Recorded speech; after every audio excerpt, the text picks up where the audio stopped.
अपनी प्राचीन इतिहास की श्रृंखला में आज हम लोग देखते हैं मौर्योत्तर काल का इतिहास। हम लोगों ने मौर्य काल को बहुत संक्षिप्त और अच्छे से पढ़ा कंसेप्चुअली। एक्चुअली मौर्य काल को हम लोग पढ़ें जब मौर्य काल में अशोक की अहिंसा की नीति के कारण और लोक कल्याणकारी नीति के कारण, असैनिकीकरण के कारण सेना के, जब शासन तंत्र कमजोर हुआ परवर्ती मौर्य शासक, तो छोटे छोटे क्षत्रप थे, उन्होंने राज्य के विरुद्ध विद्रोह किया और कई सारे छोटे छोटे राज्य स्थापित हुए। ऑन द सेम टाइम उसी पीरियड में पश्चिम में उधर सिकंदर, सेल्यूकस, उसके उत्तराधिकारी भी कमजोर पड़ते हैं, तो वहाँ से भी कुछ छोटे छोटे राजवंश भारत की ओर आकृष्ट होते हैं। और पैरेलली इसमें ऐसा कभी दिमाग में गांठ मत पालना कि यवन पहले आए कि शक पहले आए, कुषाण आए, या देशी राज्यों में शुंग, कर्ण, सातवाहन में, ये सारे लोग पैरेलली शासन करते रहे। कोई उस एरिया में कभी कभी ओवरलैपिंग है तो अलग भी है। तो कुल मिला के अशोक के बाद, मौर्य काल के बाद भारत में कुछ देशी राज्य स्थापित है, कुछ विदेशी। देशी में शुंग, कर्ण, सातवाहन, वाकाटक, खारवेल है, और विदेशियों में यवन, शक पहला और कुषाण है। इन्हीं 5 और 4 9 वंशों को हम लोग आगे मौर्योत्तर काल में पढ़ते हैं। लेकिन उससे पहले थोड़ा सा सवाल कभी कभी आता है मेंस आदि में, या कभी जब कंसेप्चुअली सवाल बनाएंगे ऑब्जेक्टिव सवालों में भी, तो मौर्योत्तर काल का जो पतन है उसके कारण पूछ लिए जाते हैं। तो थोड़ा सा 2 मिनट हम लोग इस पर ठहरेंगे। और ये तो यूपीएससी का बड़ा फेवरेट टॉपिक है। यूपीपीसीएस आरओ वाले लोग और यूपीएससी का बड़ा फेवरेट टॉपिक है कि मौर्य साम्राज्य के पतन के जो कारण हैं भिन्न भिन्न इतिहासकारों ने भिन्न भिन्न दिए हैं। लेकिन एज ए स्टूडेंट आपसे पूछा या हमसे पूछा जाए तो मानेंगे सभी कारण जिम्मेदार हैं। वो कारण कौन कौन से हैं? जैसे मौर्य साम्राज्य पर खतरा पश्चिम से था, परंतु उसका फोकस पूर्व की ओर था। जैसे श्रीलंका, जावा, सुमात्रा, बोर्नियो में धर्म प्रचार के लिए अशोक का बेटा बेटी बाद में गए। जबकि खतरा पश्चिम से अफगानिस्तान की तरफ से, जहाँ से बाद में हम देखेंगे यवन और शक, कुषाण लोग आए। दूसरा, सम्राटों का जल्दी जल्दी बदलना, जिससे प्रशासन में स्थायित्व तो नहीं आ पाया। जब हम देखते हैं कि चंद्रगुप्त मौर्य ने 323 ईसा पूर्व शासन स्थापित किया, और चंद्रगुप्त मौर्य के बाद बिंदुसार, और उसके बाद अशोक 232 ईसा पूर्व तक, मतलब 100 साल तक, 100 साल में 3 है। उसके बाद के आगे के 185 तक, यानी लगभग 50 सालों में ही 7 शासक बदल जाते हैं। जल्दी जल्दी राजाओं, सम्राटों के बदलने से प्रशासन में स्थायित्व तो नहीं आ पाया, प्रशासन के लोग उतने कुशल नहीं रह पाए। रोमिला थापर ने इस बात की पुष्टि भी की है। रोमिला थापर का व्यू भी है कि मौर्य प्रशासन के पतन का मुख्य कारण था केंद्रीय प्रशासन का अप्रशिक्षित तथा अव्यवस्थित होना। ये भी कारण था। लोक कल्याणकारी कारणों को बहुत बढ़ावा दिया गया। सड़क, कुआं, सराय, बगीचा इतने लगवाए गए कि खजाना खाली हो गया, जिससे और टैक्स बढ़ाने पड़े और जनता में संतोष पैदा हुआ। असैनिकीकरण करने से आपने कसम खा ली कि हम अहिंसा की नीति का पालन करेंगे, युद्ध नहीं लड़ेंगे। लेकिन सैनिक तो थे ही। सैनिक आखिर क्या करते? नंबर 1 तो सैनिकों की क्षमताएं कम हुई। दूसरे, वो सैनिक कहीं न कहीं इधर उधर जाके दूसरे क्षत्रपों से मिले और धीरे धीरे फिर वो विद्रोह करने लगे। तो ये रहे। लेकिन ये आपको रटना है, मतलब रटना है तो रटना है, सवाल यही आएगा आपको। ये इतिहासकारों के नाम है और ये मौर्य साम्राज्य के पतन के कारण है। जैसे अहिंसा की नीति के कारण हुआ, ओवरऑल व्यू ये भी है, सारे इतिहास का सहमत भी है। लेकिन ये सबसे ज्यादा इसके प्रतिपादक हेमचंद्र राय चौधरी है। मौर्य साम्राज्य का पतन आर्थिक कारणों से हुआ, ये डीडी कौशाम्बी महोदय ने कहा है। आर्थिक कारणों वही जो हमने जिक्र किया, लोक कल्याणकारी कारणों को बहुत अधिक बढ़ावा दिया गया, और धीरे धीरे धार्मिक, मतलब जो एक राज्य होना चाहिए शासन तंत्र ना होकर के वो धर्म तंत्र जैसा हो गया। धार्मिक कार्यों में बहुत खर्चा किया, स्तूप बनवाए, मठ बनवाए, शिलालेख लिखवाए, इनमें फोकस ज्यादा हो गया। मौर्य के जो परिवर्ती मौर्य थे वो एक निर्बल उत्तराधिकारी साबित हुए, ये डीएन झा ने तर्क दिया है। रोमिला थापर का तर्क है कि केंद्रीय प्रशासन अप्रशिक्षित तथा अव्यवस्थित था, जल्दी जल्दी राजा बदल रहे थे, तो जो प्रशासन तंत्र, मंत्री भी बदल रहे थे, अधिकारी बदल रहे थे, उनको प्रॉपर ट्रेंड नहीं किया जा रहा था। और उस दौर में संचार और यातायात के साधन भी बहुत स्लो थे। तो ये और भी समस्या बड़ी हो गई। हाँ, एक बहुत बड़ा तर्क इतिहासकार हरिप्रसाद शास्त्री ने दिया है कि यह ब्राह्मण विरोधी नीति के कारण मौर्य साम्राज्य का पतन हुआ। ये भी बड़ा कारण है। एक्चुअली कहीं एग्जैक्ट सीधा उल्लेख तो अशोक ने कहीं नहीं किया कि ब्राह्मणों का विरोध किया हो, लेकिन जिस तरीके से बौद्ध धर्म को सपोर्ट किया उससे कहीं न कहीं ब्राह्मणों में विरोध की भावना आई। और कालांतर में हम देखते भी हैं जो मौर्य शासक बृहद्रथ है उसकी हत्या पुष्यमित्र शुंग करता है, जो कि स्वयं में एक ब्राह्मण है और एक ब्राह्मण वंश की स्थापना भी करता है। तो ये तर्क भी बड़ा जोरदार है कि ब्राह्मण विरोधी नीति के कारण भी मौर्य साम्राज्य का पतन हुआ हो। ठीक, लेकिन सपोज करो थोड़ी देर के लिए अगर मैं इतिहासकार बन जाऊं तो मैं इस बात को कैसे कमेंट करूंगा? तो मेरा मानना ये नहीं है केवल ब्राह्मण से, जाति से तात्पर्य नहीं है।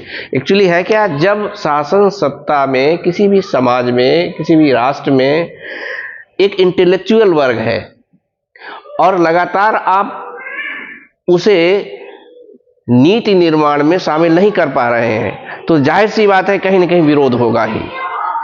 क्योंकि ब्राह्मण एक इंटेलेक्चुअल वर्ग भारत में रहा वैदिक कल्चर से लेकर के आज तक, और न केवल अशोक में, कालांतर में आप वर्तमान में भी देखिए जब जब ऐसा होता है, चूंकि वो इंटेलेक्चुअल वर्ग है, कहीं ना कहीं ऐसी पृष्ठभूमि तैयार हो जाएगी कि फिर वो विरोध कर पाना बहुत मुश्किल नहीं रह पाता है।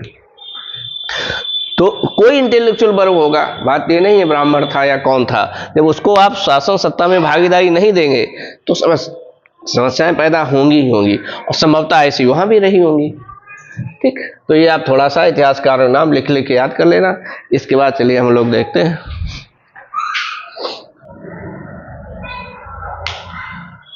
मौर्योत्तर काल में। जैसे कि हम लोग देख रहे हैं कुछ देशी राज्य स्थापित हुए और कुछ विदेशी हुए।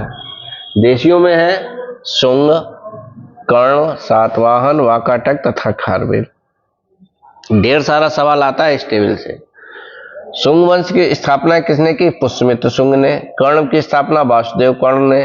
सातवाहन की स्थापना शिमुख ने। वाकाटक की स्थापना विंध्य शक्ति ने। और खारवेल के बारे में बहुत स्पष्ट जानकारी नहीं है। महावेद महान माना जाता है, चेदी वंशीय है और हाथी गुम्फा अभिलेख है, वहीं से जो कुछ भी जानकारी मिलती है। Kharavela is the name of a king, it is not a name of dynasty, लेकिन वो इतना पॉपुलर नाम, उसी के नाम पे जो कुछ भी जानकारी है। एक बात। दूसरा पॉइंट ये है, शुंग, कर्ण, सातवाहन और वाकाटक चारों ब्राह्मण वंश है। भारत में पहली बार ब्राह्मण वंश राजा के रूप में दृष्टिगोचर होते हैं।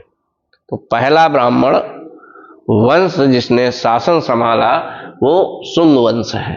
कभी सवाल आए आप कर सकते बड़ा आराम से, जिससे इस बात को पुनः बल मिलता है कि मौर्य साम्राज्य के पतन में उसकी ब्राह्मण विरोधी नीति भी जिम्मेदार थी, ताकि उसके बाद फिर ब्राह्मण वंश भारत में स्थापित हुए, उसके प्रतिक्रिया स्वरूप यह सवाल आए। अगर एरिया वाइज देखें तो शुंग वंश पूर्वी भारत में है, कर्ण वंश मध्य भारत में है, सातवाहन दक्कन में है, और वाकाटक जो विंध्य शक्ति इसका संस्थापक मध्य भारत में है। खारवेल का हाथी गुम्फा अभिलेख जो उड़ीसा के भुवनेश्वर से 3 किलोमीटर दूर है, तो ये भी पूर्वी भारत में है लगभग। इधर विदेशियों में क्या है, यवन, शक, पहलव, कुषाण आए, मतलब एक आया फिनिश हो गया, दूसरा ऐसा नहीं है, ये पैरेलली करते रहे शासन। फिर भी इनके आने के थोड़ा क्रोनोलॉजी ऐसी है, यवन, शक, पहलव, कुषाण ये हम लोगों ने नाम दिए इंडिया में। उधर यूनानी लेखकों ने उन्हें यवन को बैक्ट्रियन कहा जाता था, शक को सीथियन कहा जाता था, पहलव को पर्थियन और कुषाण को यूजी। इन चारों वंशों के सबसे प्रतापी राजा है, बड़े बड़े नाम है ये, बहुत सवाल पूछा जाता है। संस्थापक इनके कौन है हम लोग डिटेल पढ़ेंगे तब देखेंगे। बहुत इस पुख्ता जानकारी मिलती भी नहीं है, सब एक अनुमान लगाना पड़ता है कि इसका ये संस्थापक है, इसका ये है। बड़ा लंबी कहानी भी है और बहुत स्पष्ट भी नहीं है। जिस समय की ये सब बातें हो रही हैं, इतिहास लेखन ऐसा परिष्कृत और परिमार्जित था भी नहीं। वो सहारा लेना पड़ता है हमें बौद्ध ग्रंथों का, जैन ग्रंथों का, चीनी ग्रंथों का, उसी से सब तुक्केबाजी होती है, हवाबाजी। लेकिन हाँ ये तय है, इन वंशों की जो प्रतापी नाम है ये बहुत बड़े बड़े नाम है, इनके बड़े बड़े कारनामे भी हम लोग पढ़ेंगे। तो यवन वंश का सबसे प्रतापी राजा मेनांडर है, और शक वंश का रुद्रदामन है, पहला वंश का गोंडोफर्नीज है, कुषाण वंश का कनिष्क है। इससे भी बहुत सारा सवाल रहता है। यवन को ही हम लोग इंडो ग्रीक कहते हैं, लिख लें कभी कभी इसका इंडो ग्रीक, इन्हीं को हिंद यवन, इंडो ग्रीक अंग्रेजी में और हिंद यवन ये एक ही बातें हैं, हिंद यवन इंडो ग्रीक। इसी में मथुरा कला शैली, गांधार कला शैली, आर्ट एंड कल्चर में सवाल जो पूछा जाता है वो भी यहीं से निकलेगा। इनको हम लोग अभी आगे डिटेल में पढ़ेंगे। फिलहाल इनको क्रम से पहले हम लोग आगे देखते हैं शुंग वंश की कहानी को आगे बढ़ाते हैं, उसके बाद चलते हैं। शुंग वंश में हम लोग देखते हैं शुंग वंश का संस्थापक पुष्यमित्र शुंग है, जो अपने ही सम्राट मौर्य वंश के बृहदत्त की हत्या करके शुंग वंश की स्थापना करता है। कार्यकाल इसका 187 BC से 75 BC है।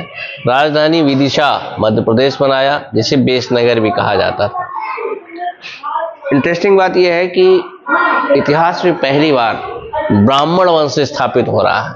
शुंग वंश इतिहास में पहला ब्राह्मण वंश है, और पुष्यमित्र ने पूरी होशियारी भी दिखाई।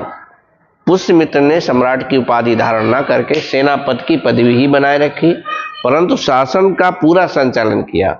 इसमें भी एक डिप्लोमेसी उसकी छिपी हुई ये थी, कहीं उस पर ये आरोप ना लगाए, कहीं लालच में आकर के शासन पे कब्जा करने के लिए अपने राजा बृहदत्त की हत्या की है, तो जनता में कोई प्रतिक्रिया ना हो, इसलिए उसने कभी सम्राट की उपाधि धारण न करके सेनापति की पदवी धारण कर रखी, ताकि जनता पे थोड़ा सा मनोवैज्ञानिक और नैतिक हत्या के जो नैतिक उस पर अपराध बोध है वो कम हो सके। शुंग का जो है पुरोहित पतंजलि है। 2 अश्वमेध यज्ञ करवाए पतंजलि ने।